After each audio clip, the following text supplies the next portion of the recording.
Hey, this is Max. Welcome to Black Myth Wukong. This is a new video game I picked up. I'm going to kind of go through the introduction with you and give you kind of my take on the character, the introduction, and how well they're doing with introducing one of my childhood heroes of sorts, Sun Wukong, which is one of the main characters in a Chinese epic called Journey to the West. And some of you might have heard that, some of you it might be the first time you're encountering anything from Journey to the West or anything from China.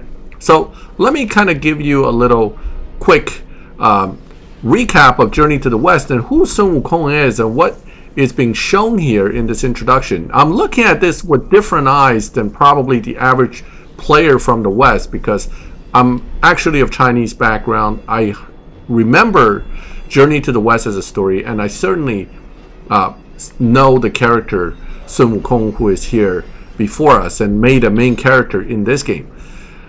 So first of all, the way the game makers introduce him and the way they are doing this story to avoid affecting the original Journey to the West, to introduce the lore without changing the story, is by introducing you to him already at the end after Journey to the West. So what we see here is the celestial armies here to oppress the monkey, and this goes back to the original theme. So the Monkey King Sun Wukong was born of a stone, and he was such a powerful figure that when he went to the celestial court, he basically wrecked it. The original part of Journey to the West was 大闹天宫, which means to go cause a lot of trouble in the celestial court. And that's exactly what he did. Now, the way they got rid of him back then was to send him on this journey to the West. Of course, the Supreme Buddha first put him under a mountain for 500 years. But here, what the game makers are doing is they introduce us to Sun Wukong, to you, after he's already finished the journey. So we're not going to go back to touch anything about the story of the journey. This is Sun Wukong after he's achieved Buddhahood, was probably appointed a celestial heaven position, but it looks like he gave it all up.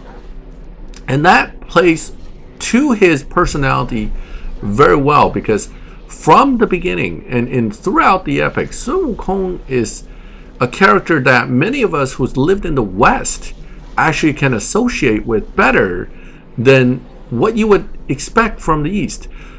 This Monkey King is a rebel, a free soul who defies authority, who kind of snubs these figures, these leadership figures, and basically does what he wants, right? He believes in freedom. And here, they're coming back to oppress him yet again and threaten his fellow monkeys, threaten his entire race, because they can't trust him with the power they know that he has to be not under their control. There's a whole theme here that is reflected in probably what you would see in China today in some sense. But we don't want to get too deep into political themes here. What you are really dealing with is the Monkey King saying, look, I've done everything you wanted, but I don't want to be part of your gang here, okay? I don't want to be part of Celestial Court. I want to be free to be back in my Huaguo Shan, which literally translates to Flower Fruit Mountain, and do my thing with my monkeys. And I just want to live my life out and enjoy freedom.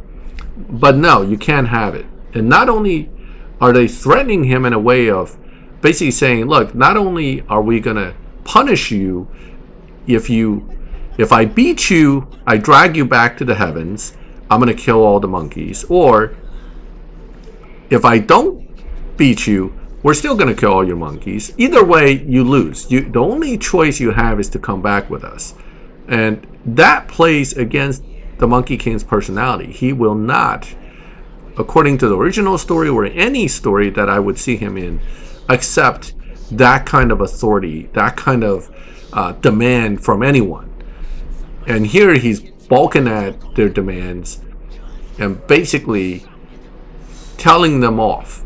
Okay, I'm not coming back, and there's nothing you can do to make me. It's basically his mentality. And here the game goes into what is essentially a story-based combat mode for you to get the hang of how combat works here. And it's different. I haven't played a game like this in a long time. I guess the 3D nature of it, the way the combat works with the spells, all this I'll have to readapt to. Now, is the combat complicated? I can see that the basic moves requires a light attack and a heavy attack and some spells, but I think there's going to be a lot of strategy in when to use what, timing, getting in, getting out. So yeah, the combat's going to be interesting, but we're not here to basically watch combat, right? The intro takes up quite a bit of time with this combat, and I'm not going to make you guys watch all of it, but understand that you have spells, and each of these spells really, if used strategically, can really be important against bosses. One of the top spells is the one where he turns into a stone temporarily. It's kind of a stone shell that makes him invulnerable. Another spell freezes your opponent in place, and I think the third spell is supposed to increase his focus, allowing you to do stronger combinations and attacks. And don't forget, there is a whole skill tree you're going to build, which will also enhance or change your capabilities based on these spells, as well as your main attacks, whether it's light attacks, heavy attacks. So from a graphic standpoint and design of the character, the Monkey King looks great. Now, my vision of him from memory is that he had orange fur. They did black fur here to make it kind of fit the Black Myth title, which doesn't hurt my feelings. I think he looks fine. One thing I did is I left the language in Chinese. I did that on purpose as well, because from watching Journey to the West show from the 80s and later shows, I've always gotten used to a particular way he talks, right? There was a actor that made the Monkey King's style and voice through those old shows, and they kind of now stuck with any of us who's watched the show, and we expect him to speak that way in Mandarin Chinese, which is the language that I have the game in. They did an excellent job of making him sound like the Monkey King with the tones, the inflections, the way he speaks. Definitely Sun Wukong. You hear him, you feel him right away, and the attitude and everything's there, which is great. All right, so we've been going at this combat thing for a while. As you can see, I tried the freeze spell. I haven't really used much else, but I'm obviously not very good at this. So, all right, moving right along. Here, we're done with beating up this guy. So he's almost down, but back to cinematics and things start to change again. And this kind of, again, shows you how strong Sun Wukong is. This other god that essentially is fighting him is well known in Chinese mythology as well, with his 3 eyes and superior fighting skills, but he's still ultimately not a direct match for the Monkey King.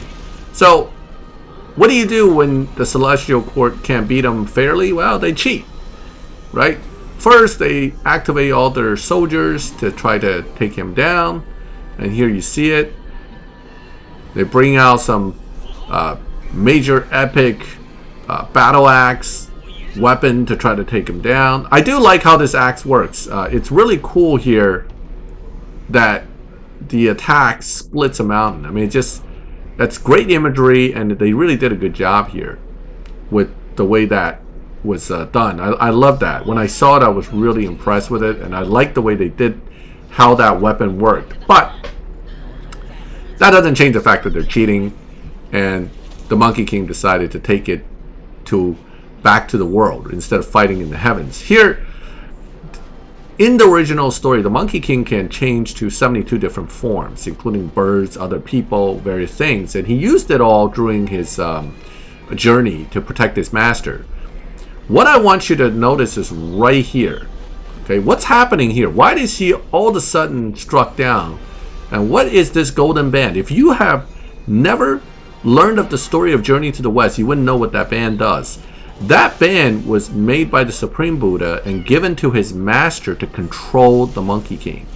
The master kind of tricked him into putting it on, and then anytime the Monkey King got out of line, that was used to control him. And here, it's used yet again to strike him down. So they never gave him freedom, right? They controlled him with that band during Journey to the West, and now the band is still on his head, hidden from him apparently, because he didn't realize he had it on. And here they activated to strike him down yet again. And we go full circle. So the Monkey King was born from a stone, went and became a god essentially, and now struck down again and cast back into a stone. So the intro is really cool in how they did this whole circle of birth to the height of his abilities back to the beginning. So you're starting the game again where the Monkey King has been cast back into the stone. And you're essentially going to bring him back yet again. And I like how they did this, because without trampling over any of the story of Journey to the West, without touching and changing any of the lore there, they're able to basically bring it into a video game format where you're starting over, weaker, not as strong as, say, the Monkey King even when he was born, but a much weaker position where it makes sense as a starting position from a video game. So they did a great job. Now, his character development, whether we actually bring him back throughout the game with these artifacts, I will figure that out as I play, but I like how he was again cast into the mountain, buried essentially in a sense for another few centuries, and his journey starts all over again at the beginning of the game. But not him specifically, but you the quote, I guess an avatar or a follower of him that looks just like him, using the same kind of weapon that he does, with some of his skills as well apparently. So very cool introduction.